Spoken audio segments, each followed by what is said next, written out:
ಮಣ್ಣಿದೆ ಅಂದ್ರೆ ಅದು ನನ್ನ ತವರು ಜಿಲ್ಲೆ ಚಾಮರಾಜನಗರ ಅಂತ ಹೇಳಬಹುದು. ಯಾವ ಅರ್ಥದಲ್ಲಾದ್ರೂ ತೆಗೆದುಕೊಳ್ಬಹುದು ಆತ್ಮೀಯರೇ. ನಿಜವಾಗ್ಲೂ ಇದು ಬರೀ ಹೇಳಿಕೆ ಮಾತಲ್ಲ, ಹೊಗಳಿಕೆ ಮಾತಲ್ಲ. ಈ ಮಣ್ಣಿನಲ್ಲಿ ಹುಟ್ಟಿದ ಜನಪದದ ಸೊಗಡು ಹೇಗಿದೆ ಅಂತಂದ್ರೆ ಜಗತ್ತಿನಾದ್ಯಂತ ಪಸರಿಸಿದೆ ಈ ಮಣ್ಣಿನಲ್ಲಿ ಹುಟ್ಟಿದಂತಹ ಸೊಗಡು. ಆ ಜನಪದಕ್ಕೆ ಅಷ್ಟು ಶಕ್ತಿ ಇದೆ.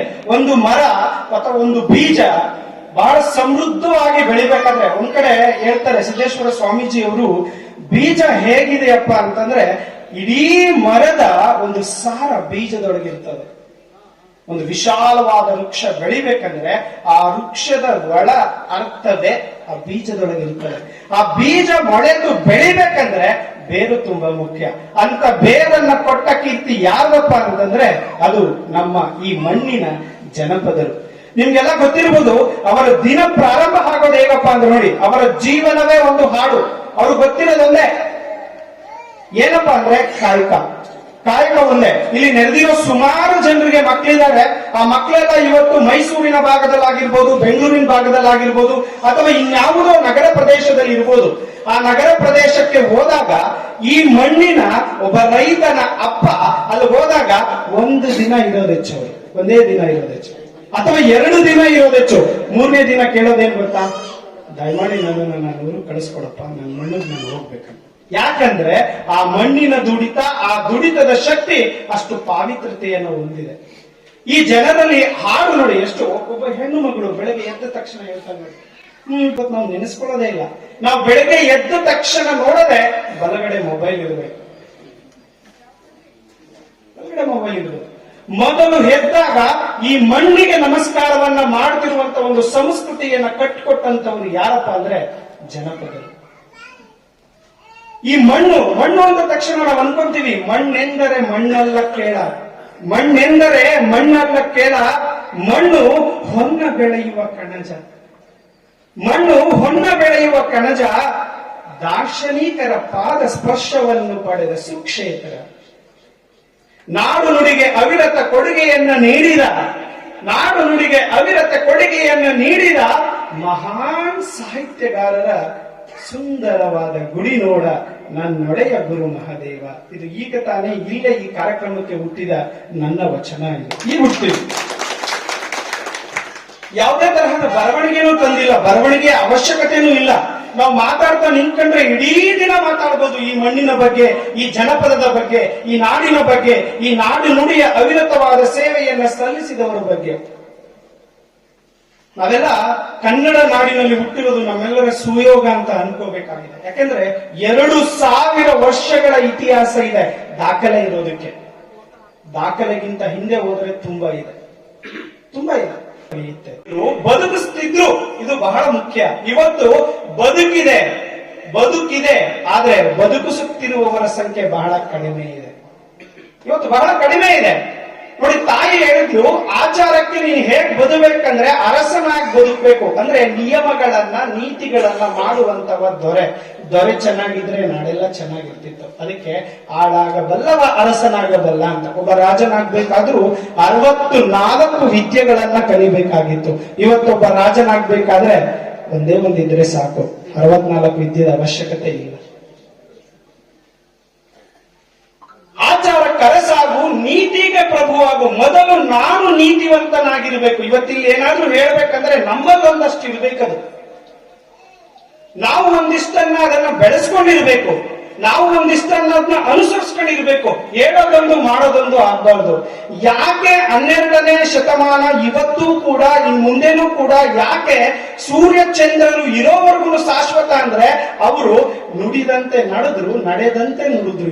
ಇವೆರಡು ಮಾತುಗಳು ಬಹಳ ಮುಖ್ಯವಾದದ್ದು.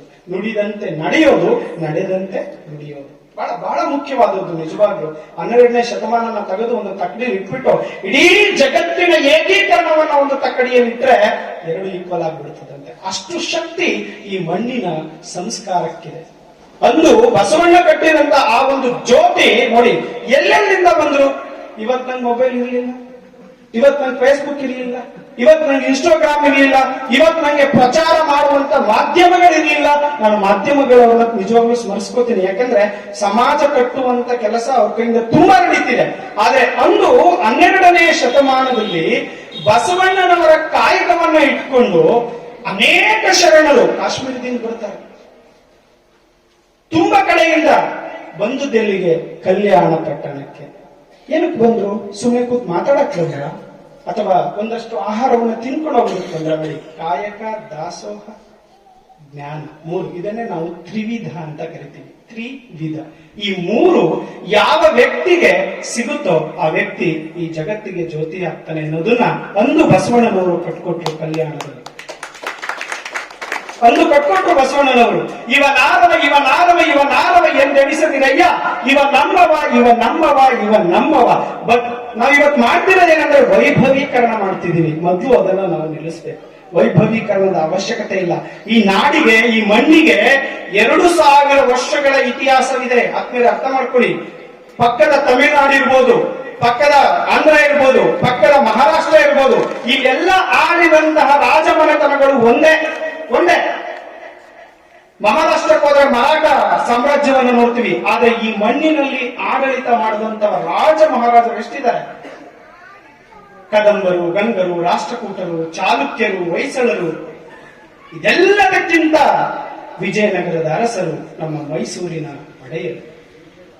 ಬೆಂಗಳೂರಿಗೆ ಮಳೆ ಬಂತು, ಇಡೀ ಬೆಂಗಳೂರು ಸಾಗರದ ತರ ನೀರೆಲ್ಲ ತುಂಬಿಕೊಂತು. ಅಷ್ಟೇ ಮಳೆ ಮೈಸೂರಿಗೂ ಬಿತ್ತು, ಅಷ್ಟೇ ಮಳೆ ನಮ್ಮ ಈ ಭಾಗದೆಲ್ಲ ಬಿತ್ತು. ಆದ್ರೆ ಯಾವುದೇ ಕಾರಣಕ್ಕೂ ಜಲಪ್ರಳಯ ಉಂಟಾಗಿಲ್ಲ. ಕಾರಣ ಏನಂದ್ರೆ ಇಲ್ಲಿನ ರೀತಿ, ನೀತಿ, ಆಡಳಿತ ಎಲ್ಲವನ್ನ ಅಲ್ಲೇ ವ್ಯವಸ್ಥಿತವಾಗಿ ತಿಳಿಸಿಕೊಟ್ಟಂತ ರಾಜಮನೆತನಗಳ ನಾಡು ನಮ್ಮಲ್ಲಿತ್ತು. ಇತ್ತೀಚೆಗೆ ಸಂಘರ್ಷಗಳು ತುಂಬಾ ಜಾಸ್ತಿ ಆಗ್ತಿದೆ ಆತ್ಮೀಯರೇ, ತುಂಬಾ ಸಂಘರ್ಷಗಳು. ಪ್ರತಿ ಹಂತಗಳಲ್ಲೂ ಸಂಘರ್ಷ ಇದೆ. ಕಾರಣ ಏನಪ್ಪಾ ಅಂದ್ರೆ ಸಂಘರ್ಷವನ್ನ ಅಳಿಸಾಕೋದಕ್ಕಿಂತ ಸಂಘರ್ಷವನ್ನ ಸೃಷ್ಟಿಸಿ ಸಂಘರ್ಷದಿಂದ ತಮ್ಮ ಸ್ವಾರ್ಥವನ್ನ ಹೆಚ್ಚಿಸ್ಕೊಳ್ಳೋ ಸಂಖ್ಯೆ ಜಾಸ್ತಿ ಆಗ್ತಿದೆ ಇವತ್ತು. ನಾನು ಹೇಳಿರೋ ಮಾತು ಸತ್ಯ ಇರ್ಬೋದು ಅಂತ ಅನ್ಕೊಂತೀನಿ. ವಯಸ್ಸಲ್ಲಿ ತುಂಬಾ ಚಿಕ್ಕವನು ಇರ್ಬೋದು, ಬಟ್ ವಿಚಾರವಂತಿಕೆಯಿಂದ ವಿಶ್ಲೇಷಣೆ ಮಾಡ್ತಿದ್ದೀನಿ. ನಿಮ್ಮೆಲ್ಲರಿಗೂ ಶ್ರವಣಬೆಳಗೊಳ ಗೊತ್ತಿದೆ. ಹಂಪಿಯ ವಿಜಯನಗರದ ಕಾಲದಲ್ಲಿ ಬುಕ್ಕರಾಯ ಒಂದು ಶಾಸನವನ್ನು ವರ್ಣಿಸ್ತಾನೆ. ಆ ಕಾಲದಲ್ಲಿ ಜೈನರಿಗೂ ಬ್ರಾಹ್ಮಣರಿಗೂ ಏನಾಗ್ತದಪ್ಪ ಅಂದ್ರೆ ಸಂಘರ್ಷ ಉಂಟಾಗ್ಬಿಡ್ತದೆ. ಇಬ್ಬರಿಗೂ ಕೂಡ ಸಹಜ.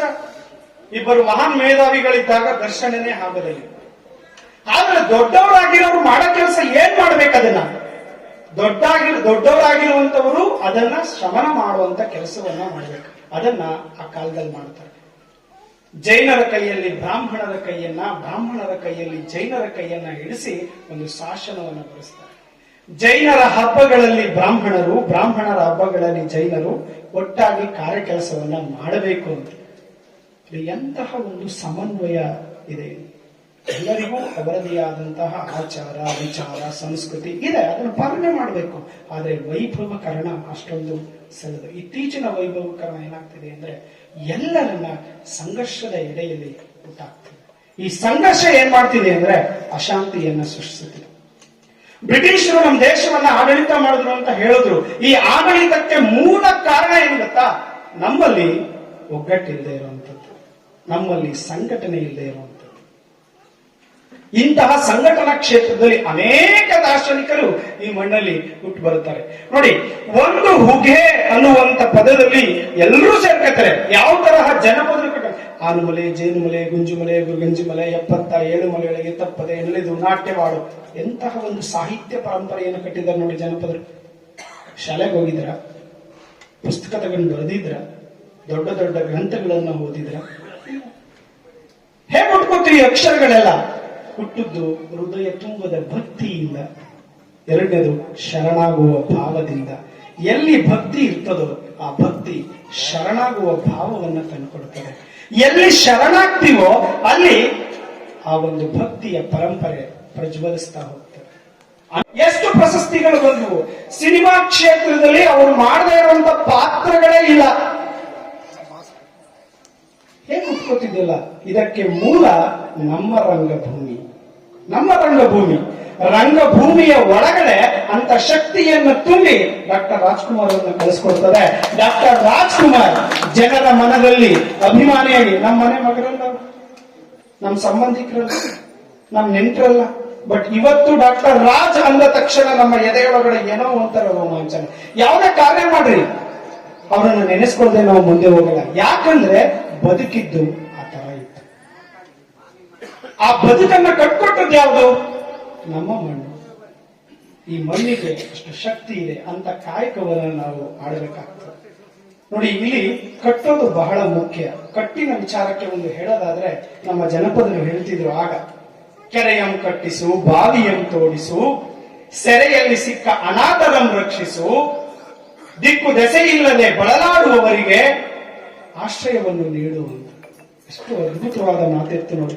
ಈ ಮಾತನ್ನ ಉಂಡಂತವರು ಇವತ್ತು ದೊಡ್ಡದಾಗಿ ಬೆಳೆದಿದ್ದಾರೆ. ನಾವು ಹೇಳ್ಕೊಳ್ತೀವಿ, ಒಂದು ಕಾಲಘಟ್ಟದಲ್ಲಿ ಮಾತಾಡ್ತಾ ಹೋದಾಗ ಅನೇಕ ನಾಯಕರುಗಳು ನಮಗೆ ಸಿಗ್ತಿದ್ರು.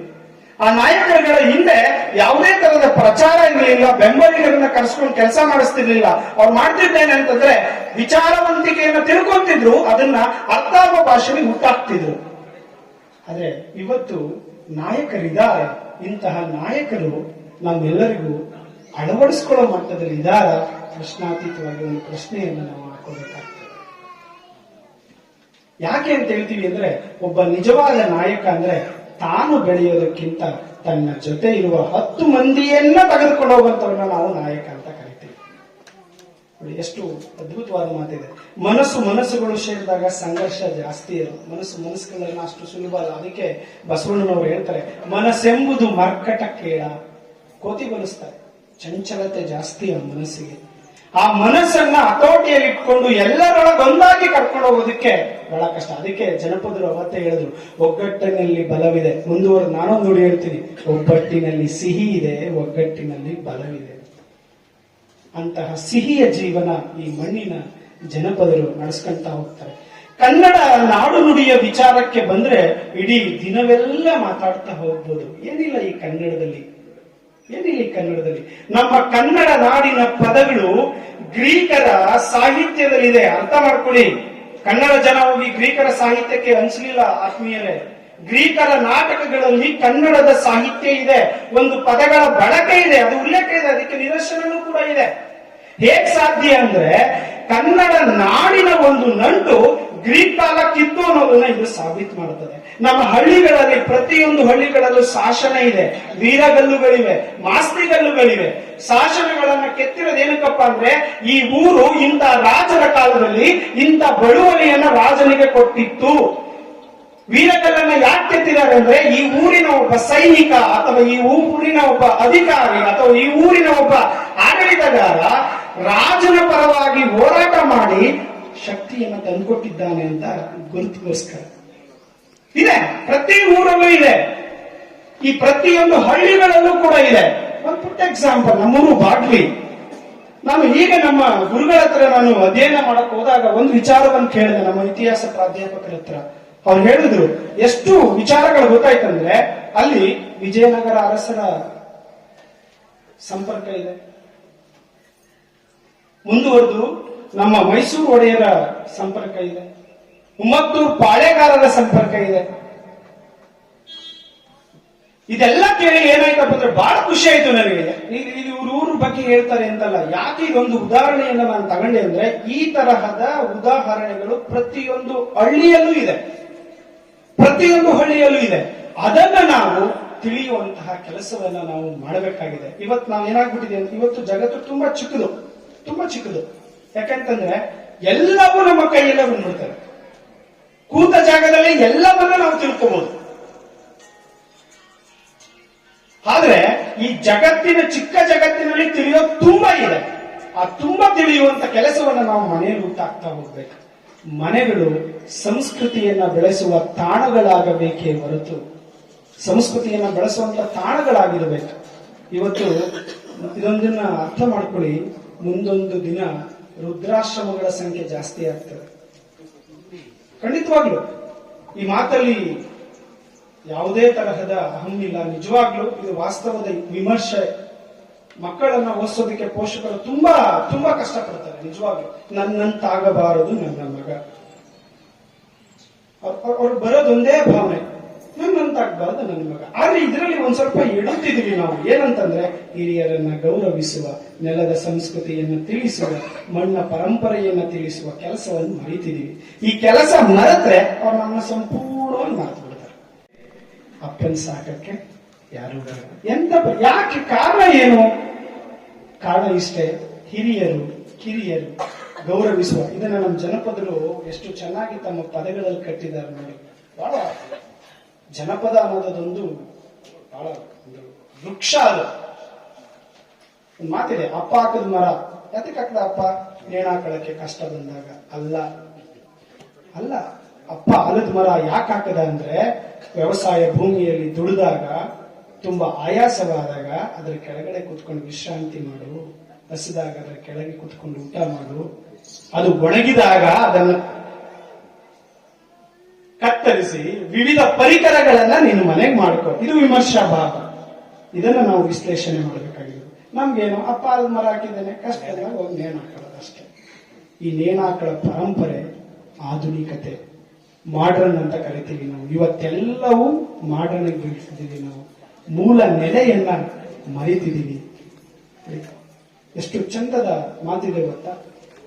ಡಿ.ವಿ.ಜಿ. ಅವರು ಒಂದ್ ಕಡೆ ಹೇಳ್ತಾರೆ, ಬುದ್ಧಿವಂತಿಕೆಯನ್ನ ಹೊಂದಿರುವಂತಹ ನಾಡು ಅಂತಾನೆ ಹೇಳ್ಬೋದು. ಈ ನಿಟ್ಟಿನಲ್ಲಿ ನನಗೆ ಒಂದು ವಚನ ಹುಟ್ಕೊಂತು, ಕನ್ನಡವೆಂದರೆ ಸುಮ್ಮನೆಯೇ. ನೋಡಿ ಎಷ್ಟು ಚೆನ್ನಾಗಿದೆ. ನಾವೆಲ್ಲ ಕನ್ನಡ ಅಂತ ಅನ್ಕೊಂಡ್ರೆ ಅದೊಂದು ನಾಡು ಅಂತ ಅನ್ಕೊಂತೀವಿ. ಆದ್ರೆ ಕನ್ನಡವೆಂದರೆ ಸುಮ್ಮನೆಯೇ. ಕನ್ನಡವೆಂದರೆ ಸುಮ್ಮನೆಯಲ್ಲ. ಬಾಯಾರಿದವರಿಗೆ ಪಾನಕ ಮಜ್ಜಿಗೆ ನೀಡಿದ ನಾಡು. ಬಾಯಾರಿದವರಿಗೆ ಪಾನಕ ಮಜ್ಜಿಗೆ ನೀಡಿದ ನಾಡು, ಅದುವೇ ನಮ್ಮಯ್ಯ ಕನ್ನಡ ನಾಡು. ಕನ್ನಡವೆಂದರೆ ಸುಮ್ಮನೆಯೇ, ಇದು ಸುಮ್ಮನೆಯಲ್ಲ. ಕನ್ನಡವೆಂದರೆ 10 ಹಲವು ರಾಜಮನೆತನಗಳ ವೈಭವದ ಬೀಡು. ಬೇಲೂರು, ಹಳೆಬೀಡು, ಬಾದಾಮಿ ಇಲ್ಲೆಲ್ಲ ಹೋದ್ರೆ ಕಲ್ಲನ್ನ ಮಾತನಾಡಿಸಿರುವವರು ಯಾರಾದರೂ ಇದ್ದಾರೆ ಅಂದ್ರೆ ಅದು ನಮ್ಮ ಕರ್ನಾಟಕದವರು. ಕಲ್ಲೂರು ಕೂಡ ಮಾತಾಡಿಸಿದ್ದಾರೆ. ಅದು ನಮಗೆ ಜೀವಂತವಾಗಿ ಗೊತ್ತಾಗ್ತದೆ. ಬಾಯಾರಿದವರಿಗೆ ಪಾನಕ ನೀಡಿದ ನಾಡು, 10 ಹಲವು ರಾಜಮನೆತನಗಳ ವೈಭವದ ಬೀಡು. ಕಲ್ಲಲ್ಲಿ ಕಲೆಯ ಸಾರಿದ ಜಾಡು, ಇದ ಅರಿಯದವರ ಪಾಡು ಮರುಭೂಮಿಯ ಸುಡುಗಾಡು. ಇದನ್ನು ಯಾರು ತಿಳ್ಕೊಳ್ಳೋದು? ಅವರ ಪಾಡು ಮರುಭೂಮಿಯ ಸುಡುಗಾಡು. ವಚನದ ಸೌರಭದ ಸಮತೆ ಇದೆ, ದಾಸರ ಹಾಡಿನ ಭಕ್ತಿಯ ಸುದೆ ಇದೆ, ನವ್ಯ ನವೋದಯದ ನವೋಲ್ಲಾಸವಿದೆ, ದಲಿತ ಬಂಡಾಯದ ಧನಿ ಇದೆ. ಕನ್ನಡವೆಂದರೆ ಸುಮ್ಮನೆಯೇ. ಇದೆಲ್ಲವನ್ನ ತಿಳಿಸಿಕೊಡುವಂತಹ, ಮನ ಮುಟ್ಟಿಸುವಂತ ದೊಡ್ಡ ಗುರು ಪರಂಪರೆಯೇ ಇಲ್ಲಿದೆ. ನನ್ನೊಡೆಯ ಗುರು ಮಹಾದೇವ ಅನ್ನೋ ವಚನ ಒಬ್ಬೊಬ್ಬ ರಂಗಭೂಮಿ ಕಲಾವಿದರು ಉಟ್ಕೊಂತಾರೆ, ವಚನ ಆಡ್ತಾರೆ, ತತ್ವ ಆಡ್ತಾರೆ. ಯಾವುದೇ ಸಂಗೀತ ಶಾಲೆಗಳಿಗೆ ಹೋಗಿಲ್ಲ. ಅವರು ಆಡುವ ವಚನಗಳು, ಅವರು ಆಡುವ ತತ್ವಗಳು, ಅವರು ತಿಳಿಸ್ಕೊಡೋ ವಿಚಾರಗಳು ಎಷ್ಟಿದೆ ಅಂತಂದ್ರೆ ಅದಕ್ಕೆ ಕಾರಣ ಈ ಮಣ್ಣು. ಪ್ರತಿ ಊರಲ್ಲೂ ಇದೆ. ಧನುರ್ಮಾಸ ಆಗಿರ್ಬೋದು, ಸಂಕ್ರಾಂತಿ ಹಬ್ಬ ಆಗಿರ್ಬೋದು, ಇಲ್ಲೆಲ್ಲ ಉಟ್ಕೊಂಡಿದೆ. ಇದಕ್ಕೆ ಕಾರಣ ಏನಂದ್ರೆ ಇದನ್ನ ಆಗಿಂದ ಈಗಿನವರೆಗೂ ಪಾಲಿಸ್ಕೊಂಡು ಬಂದಿರುವಂತದ್ದು. ಅಷ್ಟೇ ಯಾಕೆ ಇವತ್ತು ನಾನು ಇಲ್ಲಿ ನಿಂತ್ಕೊಳ್ಳೋದಕ್ಕೂ ಕಾರಣನೇ ಆ ಒಂದು ಪರಂಪರೆ ಅಂತಾನೆ ಹೇಳ್ತೀನಿ. ಅದನ್ನ ನನಗೆ ಈ ಮಣ್ಣು ತಂದುಕೊಟ್ಟಿದೆ. ಆ ಮಣ್ಣೆ ನನಗೆ ಇದನ್ನ ತರಿಸ್ಕೊಟ್ಟಿರುವಂತದ್ದು. ನಮ್ಮ ಆ ಭಾಗದಲ್ಲಿ ನಡೆಯುವಂತಹ ಭಜನೆಗಳಾಗಿರ್ಬೋದು, ತತ್ವಪದಗಳಾಗಿರ್ಬೋದು, ಗೀತೆಗಳಾಗಿರ್ಬೋದು, ಅದೆಲ್ಲವನ್ನ ಕೇಳಿ ತಿಳಿದಷ್ಟು ಒಂದು ಪ್ರಶ್ನೆ ಇದೆ ನಮ್ಗೆ. ಭಗವಂತ 2 ಕಿವಿ ಯಾಕೆ ಕೊಟ್ಟಿದ್ದಾನೆ, 1 ಬಾಯಿ ಯಾಕೆ ಕೊಟ್ಟಿದ್ದಾನೆ? ಯೋಚನೆ ಮಾಡ್ಕೋಬೇಕು. ಯಾಕೆ 2 ಬಾಯಿ 1 ಕಿವಿ ಏನ್ ಕೊಡ್ಲಿಲ್ಲ? 1 ಬಾಯೇ ಇಟ್ಕೊಂಡು ಮಾತಾಡೋದು ನಾವು ಎಷ್ಟು ಮಾತಾಡ್ತೀವಿ ಅಂದ್ರೆ 1 ಬಾಯಿಯಲ್ಲಿ. ಇನ್ನು 2 ಬಾಯಿ ಕೊಟ್ಬಿಟ್ಟಿದ್ರೆ 2 ಕಿವಿ ಯಾಕೆ ಕೊಟ್ಟಿದ್ದಾನೆ?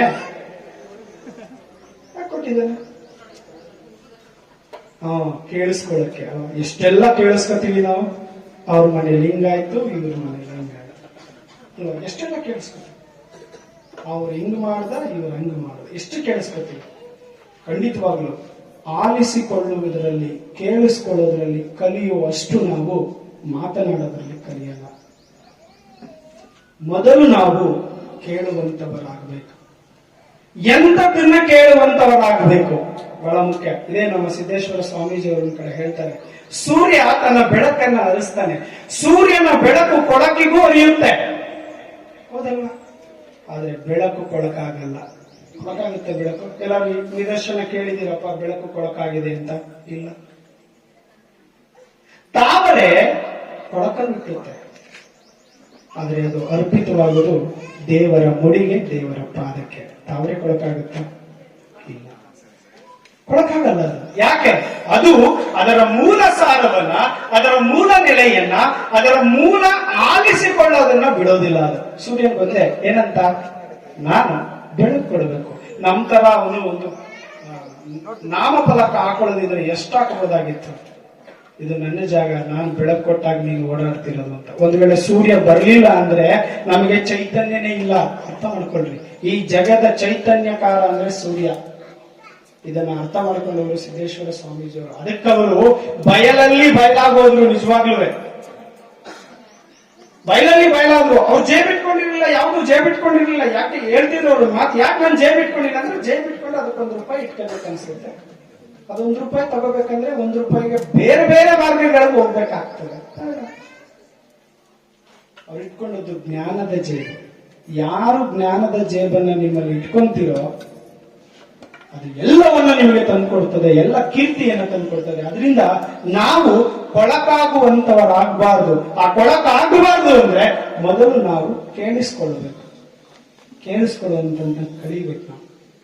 ಆಗ ಮಾತ್ರ ನಾವು ಒಂದು ಉತ್ತಮ ಪರಂಪರೆಯನ್ನ, ಉತ್ತಮ ಸಂಸ್ಕೃತಿಯನ್ನ ಕಟ್ಟೋದಕ್ಕೆ ಸಾಧ್ಯ. ಆ ಆಲಿಸಿಕೊಳ್ಳೋದನ್ನ ಕಲಿಸ್ಕೊಟ್ಟವರೇ ನಮಗೆ ಮೊದಲಿಗೆ ಜನಪದರು. ನೋಡ್ರಿ, ಎಂತ ಒಂದು ಜೀವನವನ್ನು ನಡೆಸಿದ್ರು. ಇವತ್ತೆಲ್ಲ ಇದೆ. ಒಂದು ಹಬ್ಬ ಮಾಡ್ಬೇಕಂತಂದ್ರೆ ತುಂಬಾ ಚೆನ್ನಾಗಿ ಮಾಡ್ತೀವಿ ನಾವು, ಕಷ್ಟ ಹಿಂದೆ ಮುಂದೆನೆ ನೋಡಲ್ಲ. ಒಂದು ಕಾರ್ಯಕ್ರಮ ಮಾಡ್ಬೇಕಂದ್ರೆ ತುಂಬಾ ಮಾಡ್ತೀವಿ, ಆದ್ರೆ ಮನಸ್ಸಿಗೆ ನೆಮ್ಮದಿ ಅನ್ನೋದು ಮರೆಯಾಗಿದೆ ಇವತ್ತು. ಅತಿ ಚಿಕ್ಕ ವಯಸ್ಸಿನಲ್ಲೇ ಬರಬಾರದಂತ ಕಾಯಿಲೆಗಳು ಬರ್ತಿದೆ. ಅತಿ ಚಿಕ್ಕ ವಯಸ್ಸಿನಲ್ಲೇ ಮರಣ ಅನ್ನೋದು ಬರ್ತಿದೆ. ಹುಟ್ಟು, ಅದರ ಹಿಂದೆ ಮರಣ, ಇವೆರಡೂ ಇದೆ. ಆದ್ರೆ ಜೀವನವನ್ನ ಕೊನೆಗೊಳಿಸೋದಕ್ಕಿಂತ ಮುಂಚಿತವಾಗಿ ಈಗಿದ್ದಾಗ ಇನ್ನೊಂದು ಸ್ವಲ್ಪ ಹೊತ್ತಿಲ್ಲ. ಕಾರಣ ಏನು? ಕಾರಣ ನಮ್ಮಲ್ಲಿ ಆಧ್ಯಾತ್ಮ ಮರೆಯಾಗ್ತಿದೆ. ವೈಭವ ಜಾಸ್ತಿ ಆಗ್ತಿದೆ. ಹಣ ಗಳಿಸುವುದೇ ನಮ್ಮ ಮೂಲ. ಮಣ್ಣನ್ನ ಪೂಜೆ ಮಾಡಿ ಬಿತ್ತಿ ಬೆಳೀತಿದ್ರು, ಕಂಡಗ ಬೆಳೀತಿದ್ರು, ಕಂಡಗ ಬೆಳೆದದನ್ನ ಕಂಡಂಗೆ ಕೊಡ್ತಿದ್ರು. ಈಗ ನಾವು ಬೆಳೀತಿದೀವಿ ಏನನ್ನ? ಅನೇಕ ರಾಸಾಯನಿಕ ವಸ್ತುಗಳನ್ನು ಬೆಳೀತಿದೀವಿ ಅಷ್ಟೇ. ಅನೇಕ ರಾಸಾಯನಿಕ ವಸ್ತುಗಳು. ನಾವು ತಿನ್ನೋ ಪ್ರತಿಯೊಂದು ಆಹಾರ ಪದಾರ್ಥ ಹೇಗಿದೆ ಅಂತಂದ್ರೆ ಅಷ್ಟು ಅದ್ಭುತವಾಗಿದೆ. ಹಿಂದೆ 100-120 ವರ್ಷ, 150 ವರ್ಷ ಬದುಕ್ತಿದ್ರು. ಇನ್ ಮುಂದೆ 50 ವರ್ಷಕ್ಕೆ ಇಬ್ಬರು ಆಯ್ಸಾಗ್ತಾರೆ. 50 ವರ್ಷಕ್ಕೆ ಇಬ್ಬರು ಆಯ್ಸು ಖಂಡಿತವಾಗ್ಲು. ಯಾಕೆ? ಕಾರಣ ಏನು? ಆ ರೀತಿ ವ್ಯವಸ್ಥೆ ನಡೀತಾ ಇದೆ. ಇದೆಲ್ಲಕ್ಕೂ ಕಾರಣ ಏನಂದ್ರೆ ಮೌಲ್ಯ ಇಲ್ಲದೆ ಇರುವಂತದ್ದು, ಆಧ್ಯಾತ್ಮ ಇಲ್ಲದೆ ಇರುವಂತದ್ದು. ನಿಮ್ಮೆಲ್ಲರಿಗೂ ಕೇಳ್ಕೊಳ್ಳೋದಿಷ್ಟೇ, ಮಣ್ಣ ಮರೆಯುವುದು ಬೇಡ. ಮಣ್ಣಿನ ಘನತೆಯನ್ನ ಪಸರಿಸಿದಂತ ನಾಯಕರನ್ನ ನಾವು ಮರೆಯೋದು ಬೇಡ. ಈ ಜನಪದ ಸಿರಿ ನಿಮ್ಮ ಜೀವನದ ಸಿರಿಯಾಗ್ಲಿ, ನಿಮ್ಮ ಮುಂದಿನ ಜೀವನ ಮೌಲ್ಯಾಧಾರಿತವಾಗಿರ್ಲಿ ಅಂತ ಹೇಳ್ತಾ ಈ ಒಂದು ಕಾರ್ಯ ಡಾಕ್ಟರ್ ಶಿವಕುಮಾರ ಸ್ವಾಮೀಜಿಗಳ ಸಾಂಸ್ಕೃತಿಕ ಕಲಾ ಸಂಘದವರು ಈಗ ಇದೇ ರೀತಿ ಕಾರ್ಯಕ್ರಮಗಳನ್ನು ಮಾಡಿ ಕಲೆ ಮತ್ತು ಸಾಹಿತ್ಯ ಸಂಸ್ಕೃತಿಯನ್ನು ಬೆಳೆಸಬೇಕು ಅಂತ ಹೇಳಿ ನಾನು ಅವರ ಸಂಘದ ಸದಸ್ಯರಲ್ಲಿ ಮತ್ತು ಅಧ್ಯಕ್ಷರಲ್ಲಿ ನಾನು ಈ ಸಂದರ್ಭದಲ್ಲಿ ಕೇಳ್ಕೊಳ್ಳಿಕ್ಕೆ ಇಷ್ಟಪಡ್ತೇನೆ. ತುಂಬಾ ಸಂತೋಷ. ಒಂದು ಒಳ್ಳೆ ಕಾರ್ಯಕ್ರಮ ಆಯೋಜನೆ ಮಾಡಿದ್ದೀರಿ. ಈ ಸಂಘದ ಅಧ್ಯಕ್ಷರು ಮತ್ತೆ ಪದಾಧಿಕಾರಿಗಳೆಲ್ಲ ಸೇರಿ ಈ ತರದ್ದು ತುಂಬಾ ಕಷ್ಟ. ಯಾಕಂದ್ರೆ ಇವತ್ತು ಎಲ್ಲ ಹೇಗೆ ಅಂತಂದ್ರೆ ನಾವು ನೋಡ್ತಾ ಇದೀವಿ, ಬಹಳ ಕಡೆ ನೋಡಿದೀವಿ. ದುಡ್ಡು ತಗೊಳ್ತಾರೆ, ಸರ್ಕಾರದಿಂದ ಸೌಲಭ್ಯಗಳನ್ನ ಪಡ್ಕೊಂತಾರೆ, ಆದ್ರೆ ಅದು ಸರಿಯಾಗಿ ಜನಗಳಿಗೆ ಮುಟ್ಟುತ್ತಾ ಇಲ್ಲ. ಮುಟ್ಟುವಷ್ಟೊತ್ತಿಗೆ ಮಧ್ಯದಲ್ಲಿ ಸೋರಿಕೆ ಆಗ್ತದೆ, ಕಾರ್ಯಕ್ರಮ ಚೆನ್ನಾಗಿ ಮಾಡೋದಿಲ್ಲ, ಕ್ವಾಲಿಟಿ ಇರಲ್ಲ. ಮತ್ತೆ ಅದರಿಂದ ಸಾರ್ವಜನಿಕರಿಗೆ ಕೂಡ ಏನು ಉಪಯೋಗ ಆಗೋದಿಲ್ಲ. ಆ ರೀತಿ ಕಾರ್ಯಕ್ರಮಗಳು ಮಾಡುವಂಥದ್ದನ್ನು ನಾವು ಕೆಲವು ಕಡೆ ಗಮನಿಸಿದ್ದೇವೆ. ಆದರೆ ನಿಜಕ್ಕೂ ಈ ಸಂಸ್ಥೆಯವರು ಮಾಡ್ತಾ ಇರೋದು ತುಂಬಾ ಶ್ಲಾಘನೀಯ.